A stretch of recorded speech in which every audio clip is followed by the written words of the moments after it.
I've never been great at handling awkward situations. And honestly, I thought I'd reached an age where nothing could truly surprise me anymore. But nothing, absolutely nothing, could have prepared me for what happened when I opened that door and saw her. Let me take a step back. Like so many others navigating the chaos of dating apps, I'd been swiping, chatting, and hoping for a real connection. That's how I met Raphael. He was charming, good-looking, and had a sense of humor that actually made me laugh out loud.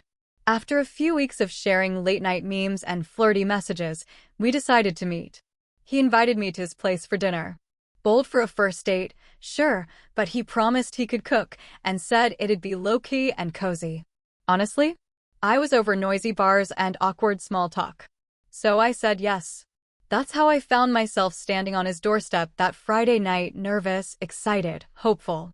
I rang the bell and waited, heart racing just a little. I heard footsteps. And then the door opened. But it wasn't Raphael. It was her. A woman with the kind of beauty that makes you forget what you were about to say. "You must be Clara," she said with a soft smile. "I'm Helena, Raphael's mom." I stood there stunned.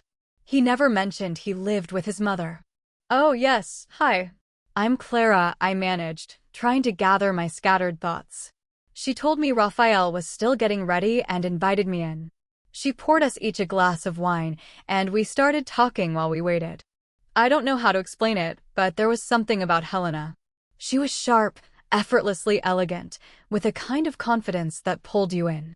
I found myself completely at ease with her, like we'd known each other longer than 5 minutes. By the time Raphael finally came out to greet me, I felt a strange flicker of guilt for how completely I'd forgotten I was there for him. He looked just like his photos. Charming, warm, and exactly what I thought I wanted. Dinner was lovely. The food, the company, the laughter, it all flowed. But every time my eyes met Helena's across the table, something inside me shifted. There was tension there, something unspoken. And I knew she felt it too. After dinner, Raphael suggested we watch a movie in the living room. Helena excused herself and disappeared down the hall to her bedroom. I sat beside Raphael, pretending to be focused on the film, but my mind kept drifting. Not to the man sitting next to me, but to the woman I couldn't stop thinking about.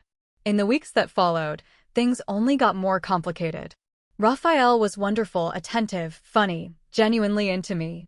But every time I went to his house, every time I saw her, the pull grew stronger.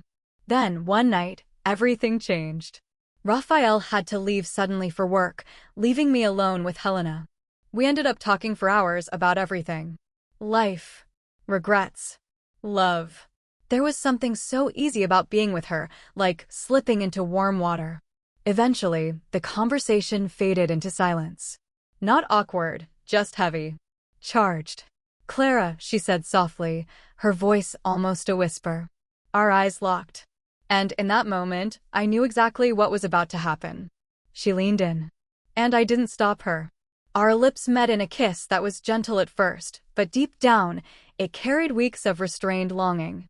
When we finally pulled apart, breathless and wide-eyed, I knew nothing would ever be the same.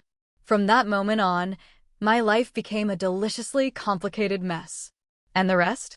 Well, that's a story for another day.